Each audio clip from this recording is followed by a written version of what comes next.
Hey guys, Ken from 1L Moto. So we're just doing a handy little trick today, and that's how to bleed your own hydraulic master clutch cylinder. So we're using the V4 today. So we're out on the weekend and this had a bit of trouble with the clutch. So I thought, great time, let's show you what we need to do to actually bleed that clutch cylinder.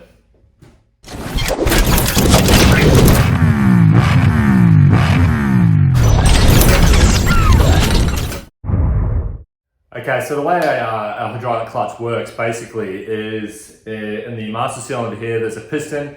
It draws the fluid out of the reservoir, and as you pump that, the clutch, you compress it in, it pushes on the piston, which forces the fluid down through the tubes, and then actuates on the slave cylinder, which then disengages the drive of the bike.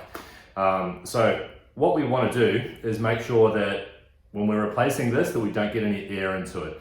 Half the reason why this is soft could be there's air in the pipe, or it could be maybe the pipe got a little bit too hot and caused some air bubbles in there. It could be there's some form of moisture in the fluid as well. So other than the dot 4 fluid that we've got.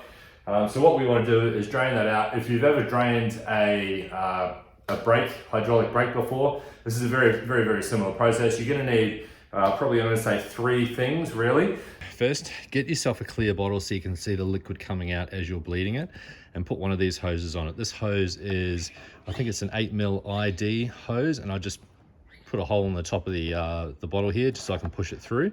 Get yourself a rag and surround your cylinder with a rag, because when you take the top off this, if you spill any when you're pouring it in, the last thing you want to do is ruin the paint job on your beautiful bike. Get yourself some dot 4 brake fluid. Try and get some new stuff if you can, rather than using old stuff, and get yourself a number 8 spanner.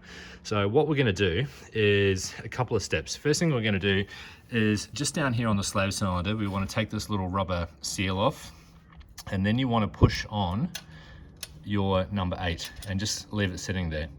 So once you've got that in place, we are going to move our bottle down, and we want to hook our bottle up. So there's actually a little hole in a little gap here. So what I'll do is I'll push it through there, and then I'll connect it on. I'll try and do this with one hand. I might have to put the camera down for a sec. There we go. And all I'm going to do is connect this onto here, just like that. And once that's on, you'll see that perfectly on there now, and that's connected to my bottle down here. I might just lift my bottle up so it's not falling over. Now, first thing we want to do is take the top off our cylinder. So just take the top off your cylinder here.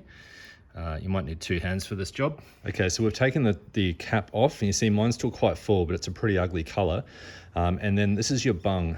Don't wash your bung in anything. Just give it a wipe down with a rag and then sit it back there, okay? Because we're going to use that. You don't want to use anything corrosive and let that get into the bike. Okay, now the process goes like this. You're going to pump the clutch. So give it a couple of pumps and then hold it in.